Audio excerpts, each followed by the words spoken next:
The moment I stepped into the vineyard that morning, I could feel the tension buzzing in the air like static electricity waiting for a spark. It was supposed to be the happiest day in my daughter's life, carefully planned, beautifully decorated, and filled with love. The kind of wedding I had dreamed about giving her since she was a little girl in pigtails who used to dress her Barbie dolls as brides. But deep down, a small part of me feared something would go wrong, because every time Rick, my ex-husband, was involved in anything, chaos was never far behind. The venue sparkled. Sunlight slid over the rows of grapes. Guests arrived in pastel-colored dresses, crisp suits, and polished shoes. The smell of fresh-cut flowers mixed with the faint buttery scent of the caterer's rolls. Everything looked perfect. Everything felt perfect. Mia kept running her hands down her dress, nervous but glowing. Her hair was styled in soft waves, pinned with pearls that shimmered whenever she moved. She looked like a dream I didn't deserve to witness come true. Noah was the definition of a gentle giant, tall, broad-shouldered, kind-hearted to the bone. He greeted guests with warm smiles, made sure the older ones had seats, and even helped the florist move extra bouquets so they wouldn't wilt. He wasn't flashy or loud. He wasn't trying to impress anyone. He was just himself. And that was enough for everyone. Well, almost everyone. Rick walked in like a storm cloud masking itself as a man. Late. Sunglasses on. Shirt unbuttoned too low. A smirk on his face that made me want to throw holy water at him and see if he'd melt. When he hugged Mia, he acted like a celebrity arriving on the red carpet even though he wasn't famous for anything except making people miserable. He barely nodded at Noah, shaking his hand like he was checking to see if Noah was wearing lotion. As the ceremony began, Rick sat with his arms crossed, occasionally muttering things under his breath loud enough for only a few unfortunate guests to hear. But thankfully, the ceremony went on beautifully. When Mia walked down the aisle, everyone cried, even Noah's tough-looking uncle who claimed he didn't do emotions. The reception was where the trouble began. The moment dinner was served, Rick drank whiskey like it was water. The more he drank, the louder he laughed, and the more his true self started to leak out. I kept watching him from across the room, praying he'd behave for once. But prayers and Rick were never compatible things. Then came the toast. He clinked his glass once, twice, 3 times, loud enough to make several people jump. He stood up, swaying slightly, a sloppy grin on his face. "I just want to say a few words," he said, slurring. The chatter died. Forks paused mid-air. People braced themselves without even realizing it. He started by complimenting Mia, something he rarely did. For a moment I let myself believe he was about to be decent. Maybe the alcohol softened him enough to show a scrap of humanity. But then he shifted. His eyes landed on Noah. And everything inside me tightened. "And as for this guy," Rick said, pointing with his glass, "well, my daughter could have done better." The room went pin-drop silent. "Rick," I warned, standing halfway out of my seat. But he kept going. "I mean, come on. A hardware store clerk? That's the best he could manage. Mia's brilliant. She deserved a successful man. Not," he snorted. "An idiot." That word echoed. Idiot. Idiot. Idiot. I saw Noah shrink in real time, his shoulders caving inward. His mother covered her mouth in shock. Mia looked like she'd just been stabbed, cheeks drained of color, eyes trembling like she was begging herself not to cry. I felt something inside me snap. A quiet snap. The kind you feel before everything explodes. Rick always did this. Always belittled. Always tore down. Always humiliated. But this time, he wasn't just hurting me. He wasn't just hurting himself. He was hurting our daughter. He was humiliating her husband. And the secret he'd forced me to protect for 26 years. The one that lived like poison in my veins. The one I had promised myself I would carry to my grave. Suddenly, that secret didn't feel like a burden. It felt like a weapon. A weapon he deserved. And I finally understood that I wasn't going to keep quiet anymore. I wouldn't protect him. I wouldn't shield him. I wouldn't swallow the truth for a man who had never cared about anyone but himself. So right there, in the middle of the reception hall, with everyone staring, with the world tilting sideways, I decided. If Rick wanted to play with fire, then I would burn everything he built. The room remained frozen long after Rick's insults had fallen like bombs. A couple of guests coughed awkwardly. Someone dropped a fork. Others looked down at their plates, not wanting to be caught in the blast radius of what was obviously about to become a full-scale disaster. I could feel my pulse in my throat. My hands trembled with rage. My vision sharpened in a way it hadn't in years. Something old and painful roared awake inside me, something I'd spent half my life trying to bury. I pushed my chair back and stood up, the legs scraping against the polished wood floor. "You want to talk about truth?" I said, my voice cutting through the room like a knife. Rick sneered, clearly not expecting me to stand up to him. "Oh, great," he muttered loudly. "Here we go. Elena the martyr rises again." "Shut your mouth," I said, not caring how many people heard. Murmurs rippled through the tables. Rick raised an eyebrow, amused in that cruel way he had. "Really? You're going to embarrass yourself? Now? Of all times?" "No," I said, "I'm going to stop you from embarrassing our daughter any further."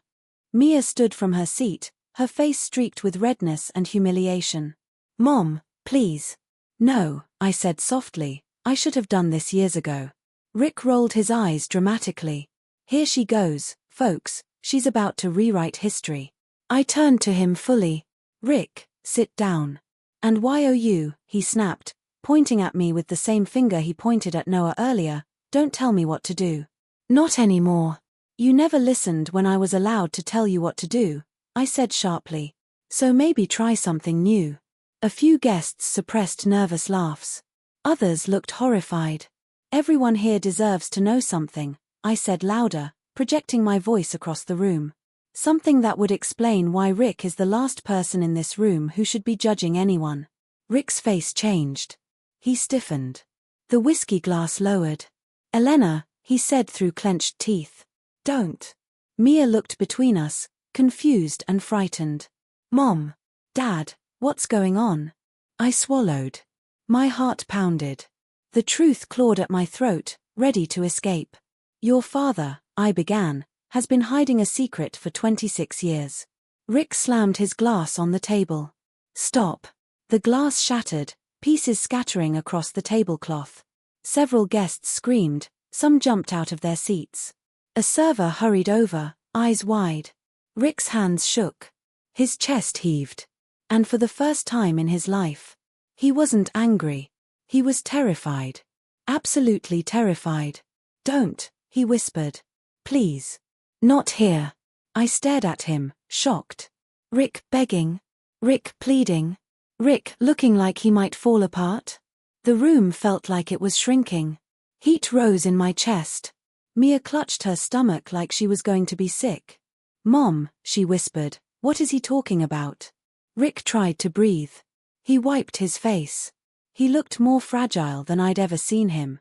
And seeing him like that only confirmed it. He knew exactly which secret I meant. Because it was the one that could destroy everything he built. His reputation, his image, his lies. I inhaled. Steadied myself. Opened my mouth to finally reveal it. But Mia grabbed my arm at the last second. "Mom," she said chokingly, "not now. Please. Not on my wedding day." I hesitated. I looked at my daughter, the bride whose happiness I swore to protect. My sweet girl whose entire life I'd filled with love because her father couldn't. And I closed my mouth. For now. But I leaned close enough for Rick to hear as I said, "This isn't over." He paled. Because he knew one thing. Once a secret begins to rise, nothing can stop it from coming out. Dinner resumed the way people start talking again after a car accident, slowly, cautiously, pretending everything is normal even when no one can forget what just happened. Guests tried to return to conversations, but their eyes kept drifting toward Rick, toward me, toward the lingering tension that hovered above us like smoke after a fire. The servers continued placing dishes on tables, but even they looked shaken. Mia disappeared upstairs with Noah. I could tell by the way she held his arm that she was trying to comfort him, but also fighting not to collapse herself. I sat in my chair, clenching my napkin so tightly my knuckles turned white. Rick moved to the bar, muttering about ungrateful children and dramatic women. He ordered another drink. The bartender hesitated, thank God, but Rick insisted until he got what he wanted. Then he strutted back toward the tables, his face redder, his breath sharper. A few minutes later, Mia returned without Noah. She had wiped her tears, but her eyes were still swollen. She sat down next to me quietly, like she didn't want to disrupt the fragile peace. "Mom," she whispered, "he's devastated. He thinks he ruined everything." "No," I said firmly. "Your father ruined everything." She didn't argue. She just looked down at her hands. Rick appeared beside us again, drink in hand, swagger restored. "So," he said smugly, "did the groom run off to cry?" Mia's face crumbled. "Dad. Stop." He shrugged. "Just calling it like I see it." I stood. "Rick, that's enough." He snorted. "You're really something, Elena. Acting all righteous. Acting like you're better than me." "I don't have to act," I said. "I just am." That struck him. His eyes narrowed. "You want to expose secrets? Fine," he sneered. "Expose your own." "I don't have any," I said calmly. He laughed loudly. "Oh please. Everyone has secrets. Not the kind you have." He grew still. "You're pathetic," he said, stepping closer. "You couldn't hold a marriage together, so now you're trying to ruin mine." "We're divorced," I reminded him. "Exactly," he snapped. "Which means you don't get to shame me in public. You already did that yourself." His face twisted. And then he said it. "You think you're brave? Fine. Go ahead. Tell them. Tell everyone how crazy you were. How paranoid. How difficult. How." "Oh," he wanted to play dirty. I stepped closer, lowering my voice just enough so only the surrounding tables could hear. "You want to talk about difficult?" I whispered. "Then let's start with how you treated your daughter. And how you doubted her. And how you tested her, twice, because you couldn't deal with your own guilt." Rick froze. Dead still. Mia blinked. "Tested me? Tested me for what?" Rick's breath hitched. His shoulders tensed. He looked like he wanted to run. I didn't let him. "Go on," I said. "Tell her." Rick shook his head desperately. "Elena, please." Mia stared at me. "Mom. What tests?" I turned to her, heart aching. "Sweetheart, when you were born." Rick lunged forward. "Stop." Security noticed and immediately approached, placing a firm hand on Rick's shoulder and guiding him toward the patio. He resisted at first, swearing under his breath. But eventually he let himself be escorted away, because he knew deep down that every second he stayed beside me was another second closer to the truth slipping from my mouth. Mia looked shaken. Lost. Terrified. "What tests?" she whispered again. I took a breath. And for the first time in 26 years, I began to tell her. Security left Rick on the patio, pacing like a cornered animal. Through the glass doors, I could see him running his hands through his hair, his shoulders shaking. I had never seen him look like that, not even the day we divorced, not even during our worst fights. Mia stood in front of me looking like a child again. Small. Confused. Hurt. "Mom," she whispered, "what tests? What is he talking about?" I swallowed hard. My voice trembled, but I forced myself to speak.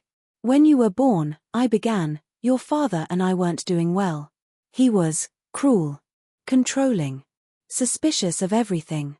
Even of me." She frowned. "Suspicious? Why?" "Because he was hiding something," I said. "Something he didn't want to face." She waited. "He accused me of cheating," I continued softly. "Constantly. Even though I never did. When I got pregnant with you, instead of being happy, he claimed you weren't his." Mia's breath hitched. "He fought me. He screamed at me. He told me I was ruining his life. And then, after you were born," she blinked back tears.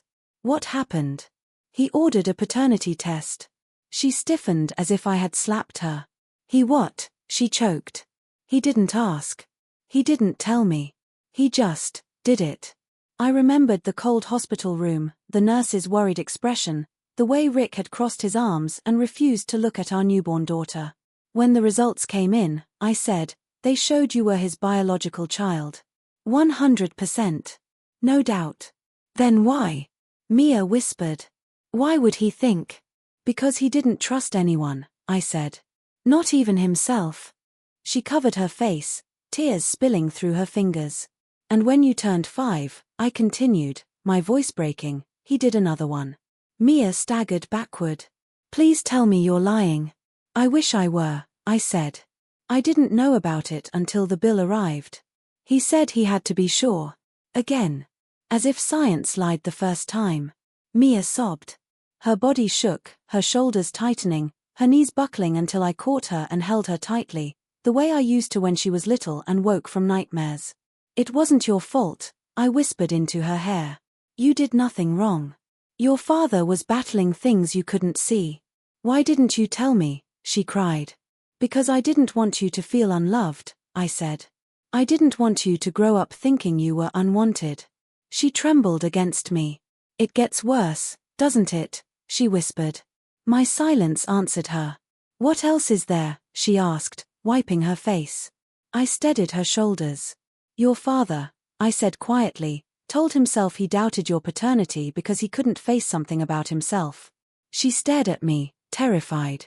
And that was the moment Rick appeared behind her. His face wet with tears. His lips trembling. His voice barely audible as he said, because I was living a lie. Rick's voice cracked as he stood there, the man who had been so arrogant, so loud, so full of venom just hours earlier now looking like a broken mirror, sharp edges and empty spaces. Mia turned around slowly, her cheeks still streaked with tears. The sight of her father crying seemed to stun her. Rick never cried. Not at funerals.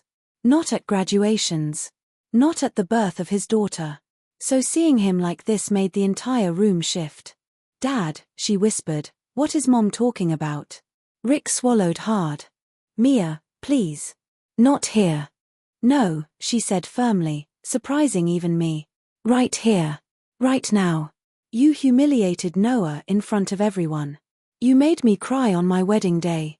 You don't get privacy when you've taken mine. Rick winced as if the words physically hurt him. He sank into a chair, head in his hands, breathing unsteady. Mia, he said eventually, voice shaky, when you were born, I was scared. Not of you. Not of being a father. But of myself. Of who I really was. What do you mean? She asked. He looked up, eyes red, defeat etched into every line on his face. I had an affair, he said. When your mom was pregnant. Mia covered her mouth, tears returning. With a man. The room inhaled collectively. Some guests gasped. Others froze. A few exchanged stunned glances. Mia stared like she couldn't process the words. Rick continued, voice fragile. I was young, confused. I didn't know who I was. I didn't think it meant anything, but deep down I knew it did. And that terrified me. I watched him break himself open, piece by painful piece. I thought if I accused your mother of cheating, if I doubted you, I could bury my shame. I thought if I made her the villain, I could hide the part of myself I hated. Mia sobbed loudly. Rick reached toward her but hesitated, afraid. I didn't doubt your mom, he whispered. I doubted myself. I felt something inside me loosen. Something I held for years, resentment, bitterness, anger, slowly began to peel away as I watched the truth finally pour out of him. I'm sorry, he choked. I'm sorry for everything. For the tests. For the lies. For making you think you weren't mine. You always were. You always will be. I didn't know how to be a father while hiding from myself. Mia shook her head. And humiliating Noah tonight? How does that make sense? Rick's face twisted in shame. Because I saw myself in him. A man struggling. A man trying his best. A man who wasn't flashy or rich.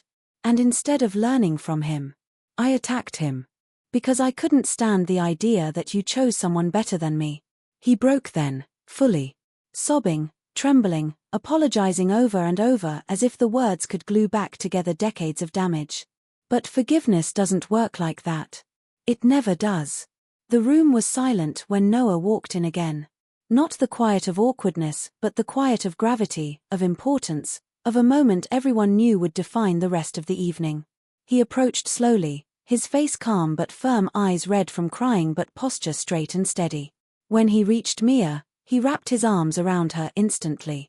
She collapsed into him, letting the comfort of his presence steady her shaking breath. Then Noah turned to Rick. The tension sharpened. Everyone leaned in, waiting to see how the groom, the man who was insulted, humiliated, disrespected, would respond. "Noah," Rick said softly, I'm sorry." Noah didn't speak immediately. He studied Rick for a long moment, with eyes full of something more powerful than anger, clarity. "Finally," he said, "when you called me an idiot, when you mocked my job, that hurt. But not because of you. Because it hurt Mia." Rick nodded shakily. "You talk about being a father," Noah continued. "But a father doesn't tear someone down to feel powerful. A father doesn't make his daughter cry on her wedding day. A father doesn't project his insecurities onto everyone around him." Rick's lip quivered. "But I'm not going to scream at you," Noah said. "I'm not going to curse you. I'm not going to tell you I hate you. Because I don't." Rick looked up, surprised. "I think you've been hurting for a long time," Noah added gently. "And I think hurting people hurt other people." Rick's shoulders shook. "But here's the thing," Noah said, voice steady. "You don't get to hurt Mia anymore." The words hit harder than any insult could. Noah stepped closer. "You can stay," he said, "but you will not speak unless spoken to. You will not give speeches. You will not cause scenes. You will sit, and you will watch your daughter be happy." Rick nodded, eyes overflowing. "And maybe," Noah added, "someday, when you've healed, you can earn a relationship with her again. But today is not about you." Murmurs of approval echoed through the room. One of Noah's aunts even clapped softly. Mia squeezed Noah's hand, her expression a mixture of love and awe. For the first time that night, hope flickered. The wedding slowly regained its rhythm, though now it carried a heavier, more meaningful tone. The DJ lowered the lights and switched to a softer playlist. Servers rushed to clear the shattered glass Rick had left behind. Guests settled, whispering support to Mia and Noah as they passed by. When the first dance began, something magical happened. People didn't watch out of politeness, they watched with reverence. Because everyone in that room had witnessed something raw, something honest, something families often hide behind closed doors. Mia and Noah moved together slowly, their foreheads touching, their hands clasped. It wasn't a fairy tale moment, it was a real one. The kind of moment made from survival and love, not perfection. Meanwhile, Rick sat alone at a distant table, his face hollowed by regret. His drink remained untouched. His hands shook slightly as he watched his daughter dance, his expression a mixture of longing and devastation. As the evening progressed, guests approached Mia with gentle hugs, whispered reassurance, and loving words. Noah's parents embraced her like she was their own daughter. The wedding wasn't ruined, it was reshaped into something deeper. Toward the end of the night, Mia approached Rick cautiously. He stood up, unsure whether to hug her or back away. She looked him dead in the eyes. "Dad," she said softly but firmly, "I love you. But I need time. A lot of time." He nodded, tears flowing again. "I understand," he whispered. "I'm not shutting you out forever," she added, "but I need honesty. No lies. No secrets. No attacks. If you want to be in my life, you have to be the version of yourself that showed up tonight, truthful, humble, and willing to change." Rick's shoulders slumped, but in a good way, like the release of decades of tension. "I'll try," he promised. "I promise I'll try." And for the first time, I believed him. The weeks after the wedding were surprisingly peaceful. Mia and Noah settled into married life with a quiet joy. They cooked meals together, unpacked boxes, argued playfully about where to put the coffee mugs, and spent evenings curled up on their couch watching old sitcoms. They were building something gentle, something lovely. Rick, on the other hand, finally confronted the demons he had run from for so long. He checked himself into therapy. Not the performative kind, but real, weekly sessions where he sat and tore down the walls he'd built. He sent Mia a heartfelt letter apologizing for everything from the paternity tests, to the emotional neglect, to the wedding disaster. Mia read it with shaking hands. And then she called him. Not with anger. Not with forgiveness. With hope. She told him he had a long road ahead, but she was willing to walk part of it with him if he kept walking too. One evening, I had Mia and Noah over for dinner. As Noah stirred pasta sauce at the stove, he turned to me. Elena, he said softly, thank you for defending me that night. I smiled. You didn't need my defense. You just needed someone to speak the truth. He shook his head. You didn't just speak the truth.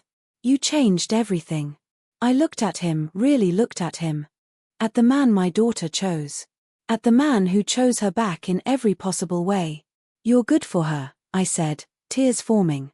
And you're nothing like her father was at your age. Noah nodded gently. I know. And I'll spend the rest of my life proving that to her. My heart warmed like the sun through the window. The wedding didn't go as planned. It wasn't the storybook moment Mia dreamed of. But sometimes life gives you something better than perfection. It gives you truth. It gives you healing. It gives you a second chance. And on that vineyard in Georgia, beneath the twinkling lights and the scent of roses, a family finally began to rebuild.